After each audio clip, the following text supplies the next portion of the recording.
শ্রীধাম মায়াপুরে শুরু হলো ঝুলন যাত্রা উৎসব। ইসকনের প্রধান কেন্দ্র মায়াপুরে 23 অগস্ট থেকে 28 অগস্ট 6 দিন ব্যাপী চলবে এই উৎসব। উৎসবের সূচনায় চন্দ্রোদয় মন্দির থেকে শ্রী শ্রী রাধা মাধবকে নিয়ে বের হয় বর্ণাঢ্য সংকীর্তন শোভাযাত্রা। কীর্তন করতে করতে ঝুলন মণ্ডপে পৌঁছয় ভক্তরা। আরতি, কীর্তন, দীপদান, হিন্দোল ক্রীড়া সহ নানা ধর্মীয় অনুষ্ঠানের মাধ্যমে চলে রাধা মাধবের ঝুলন উৎসব। সাংস্কৃতিক অনুষ্ঠান এবং ভক্তদের জন্য বিনামূল্যে প্রসাদ বিতরণের ব্যবস্থাও করা হয়েছে। এবার নিত্যানন্দ কুঠিরের পাশে বিস্তীর্ণ জায়গায় তৈরি হয়েছে ঝুলন উৎসব। ফুল, ফল, সবুজের সাজসজ্জা, আলোকমালা এবং কৃত্রিম ফোয়ারা সাজানো হয়েছে মণ্ডপ চত্বর। উৎসবকে কেন্দ্র করে মায়াপুরে দেশ বিদেশের ভক্তের ঢল। ভিড় সামলানো এবং দর্শনার্থীদের নিরাপত্তার জন্য মন্দির চত্বরে বিশেষ ব্যবস্থা করা হয়েছে বলে ইসকন সূত্রে জানা গেছে।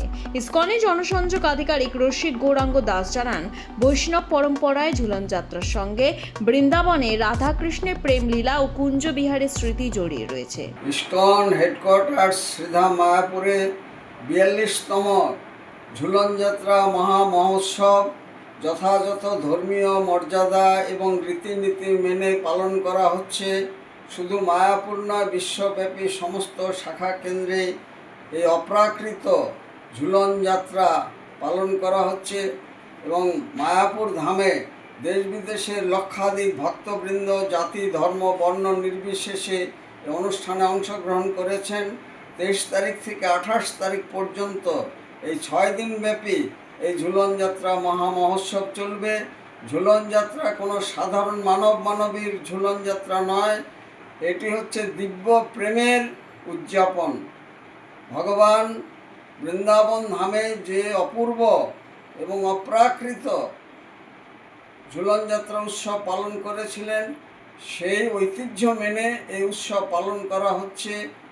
এবং ঝুলন যাত্রা হচ্ছে হিন্দোল ক্রীড়া। এই হিন্দোল ক্রীড়ার মাধ্যমে সমস্ত মানুষের মধ্যে জীবাত্মার সঙ্গে পরমাত্মার মিলন ঘটে। মানুষের শ্রবণসিক্ত এই সময়ে প্রাকৃতিক সৌন্দর্যে ভরপুর নিত্যানন্দ কুটিরের পাশে খোলা মঞ্চে এই উৎসব পালন করা হচ্ছে।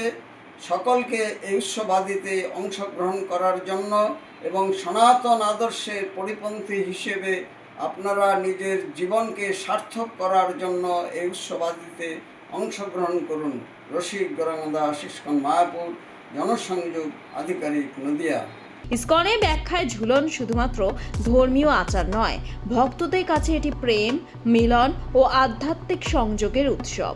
রাধাকৃষ্ণের লীলাকে কেন্দ্র করে সাজানো ঝুলন মণ্ডপে তাই প্রতিদিনই ভক্তদের ভিড় বেড়েই চলেছে।